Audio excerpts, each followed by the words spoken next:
Hello, friends, and welcome back to r/ProRevenge. Before we begin, don't forget to subscribe to our channel if you're new here and turn on notifications so you don't miss a new video every single day. And our first story. It's just a few lines of code. Some time ago, I was working on a control system overhaul project.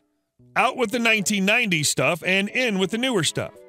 One of the feature upgrades that allows the station to automatically handle multiple different model parts was impossible without more hardware and sensors.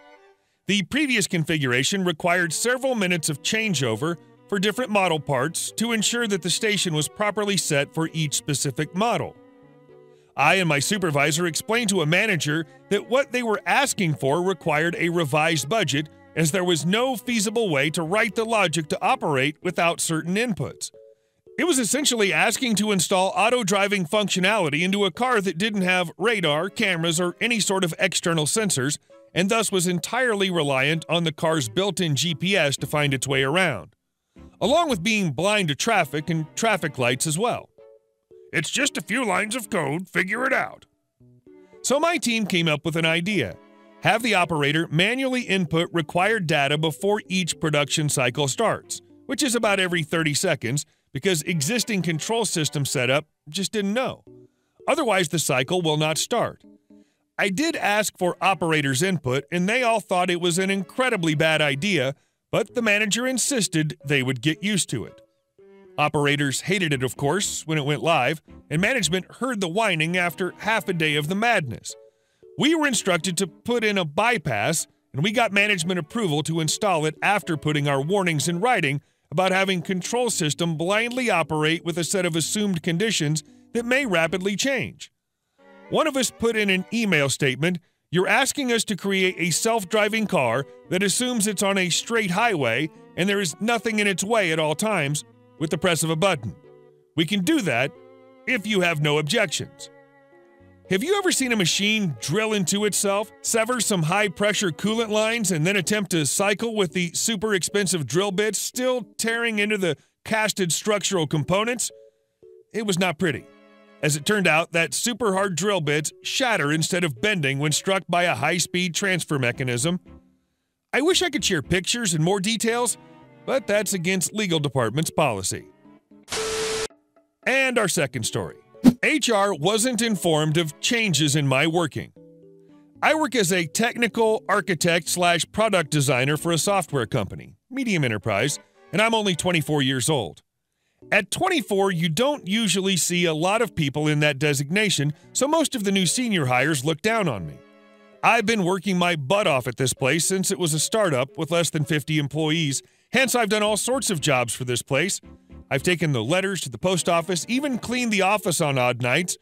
Probably that, and maybe that I'm good at what I do, has helped me be very well known and loved by the CEO, CTO, and people of those ranks. We got a new HR in October, and I was on medical leave during those months. Her designation says she's the Senior HR Executive, and we'll call her Janice. And when I joined back, I didn't bother to inform her because I didn't know she exists. Now, that's kind of bad from my part, but I directly walked into the CEO's room. He hugged me and welcomed me back. The HR director was also there. We spoke for 15 minutes. I was assigned my new project, and honestly, that was it. Most senior officials in the office have their designated cabins, but we haven't put our names outside it. It's just named C1, C2, and so on. Ironically, we have our COO in C4, and he's always angrily and willing to explode. But most of the old employees sit outside with the team to work, probably because we're yet used to the luxury of a cabin. Ha. Janice just walks up to me and tells me that I'm supposed to have my induction and joining back training to be conducted, and I tell her that I would do it once I'm free, as I have certain meetings aligned with my team already to understand the new project. And trust me, I know the policies around here as much or better than most people, so I did think that I was above her law. But I think that upset her, as I immediately got a mail with the HR director looped. I canceled my events and decided to attend her session. But I think I fell in her bad books that day. During the session, I said that I was unaware that this training was to be done, and that's why I had set up meetings. And Janice told me, "Things always change, and it's your job to be aware." Honestly, a very beautiful and truthful sentence, that I'm taking with me for the rest of my life. Months pass, and I'm working from a client's office in the city, which means I just log into my building after winding up my tasks at the client location. With the traffic, I get back pretty late. Around 11 p.m., I spend an hour or two there and call it a day. This is not normal. The task was tough. Timeline small. I guess you've all been there. One fine morning, I receive a mail saying that I'd have an inquiry this month as I've been clocking less than 2 hours in the office and that I have a one-on-one to explain it to Janice why I wasn't here. Now I'm PO'd. In all the years I've worked here, I was never asked for an inquiry. What upset me even further was that I had to explain to Janice, of all people. During my one-on-one, where a lot of HR associates were present, I tell Janice that I work out of client's office and that those 2 hours you see me is me traveling over 20 kilometers from the client's place and then working from here after my time there. I also ping my CEO in this span as I didn't have time for Janice's crap. CEO walks in, we explain the situation to him, and he blasts Janet for asking me to explain stuff to her. He also tells her that I'm working at clients and that exempts me from these policies. He also adds that these policies don't apply to my kids, the OG 50 employees who built the stack up. She now, at a loss of words after understanding there's no point in messing with me, says, "But we're not informed of this change." I said in a Buddha-like voice, I'd like to believe, "Things always change, and it's your job to be aware." And our last story. After 4 years, she left for no good reason, took everything, and now her life is falling to pieces. I dated a girl for about 4 years. Let's call her Brandy. We were best friends before we dated, then we dated for about 4 years. She was awesome. I loved her dearly. As far as I knew, we were awesome together. We rarely ever fought. We got along great. We got engaged and had plans to get married. As far as I knew, everything was perfect. In fact, I still doubt I will ever find another partner that I'm that compatible with. I spoiled her too. Maybe that was my biggest fault. I always let her go shopping whenever and wherever she wanted. I kept her fed from a golden spoon and wrapped in the finest linens, even if she didn't ask. I typically enjoyed spoiling her. That's just how I am.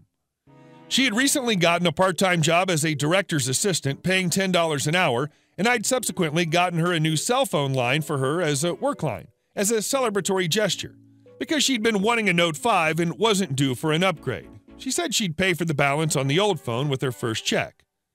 Then, one autumn day, our only car got repoed. She called the bank. The bank said I was 3 months behind on my payments. I knew that wasn't right. That's when she told me it wasn't working out. She said she was tired of being broke and struggling financially. She wanted something better out of life than being broke all the time. The interesting thing to note here is that she hadn't worked in a couple of years and had been living off my paycheck. I'm a network engineer, live comfortably in a fairly nice house with lots of the latest toys and gadgets and everything, but my newest car is paid for. I would hardly call that struggling. But apparently it wasn't good enough for her. She left after the car got repoed. I was upset about it and went to my mother's house for the day while she packed her crap. While I was at my mom's, I paid the repo fees and the past due balance for the amount the bank told me that was owed. Turns out the balance was for a different account. The bank had repoed the wrong vehicle and given me the wrong account number to pay, so I paid somebody else's account. They fixed it, applied the balance to my, not past due, account, and promptly gave me my car back. I came back that evening with some friends, and she'd taken everything. She took all of the furniture except a couch and my bed and my kids' beds. She took collectibles, decorations, food, basically everything that wasn't nailed down. Also, when she left, she took her 2 cell phones that I've been paying for on a payment plan, so I still had to deal with my cell phone bill being $300 a month for 3 phones when I only use one of them. I still owe $1,200 for those 2 phones. Then there was the matter of a $2,000 loan she'd taken out with my mom that she'd agreed, in writing, to pay back. I sent her an email a few days later asking for my stuff back and for the money she owed, and she responded that I was harassing her and that if I ever contacted her again, she'd call the cops and threatened bodily harm from her stepdad. So I suspended her lines and didn't say anything. She called me from a borrowed phone the next day to ask me if I was going to tell her before I turned her phone off. I said I didn't feel like I need to, since they were my phones and the account was in my name. Since then, she's tried to have my electricity turned off, which didn't happen because they called me to confirm. She's tried to sell my car without having it in her possession, which failed. She has tried to call the police on me for harassment, dumped trash in my yard, and called the homeowners association, and broken into my house and left things and taken other things on several different occasions. I've changed my locks and set up security cameras since then. So enough of the backstory. Here's where my revenge comes in. I took her to small claims court for $9,500 for property and damages and all the money she owed, and I won. Granted, I have to pay to have that enforced, and honestly, I don't even care to enforce it. But I won. Revenge is mine. I also got a promotion at my job since she left, was recently given a raise, and a big fat bonus. Just got a $1,000 voucher from Delta since they screwed up my flight, and things are generally better than they'd been before she left. Tenfold. She lives with her mom in a tiny room with no air conditioner and no heater, can't get a car. My buddy owns a car lot. She tried to buy from him because everybody else had turned her down. He turned her down on principle. Or a cell phone because of her credit. She relies on friends and family to drive her to her 2-day-a-week job, but I guess that's better than struggling, right? Hey guys, thank you all for watching the video. I'll see you in the next one.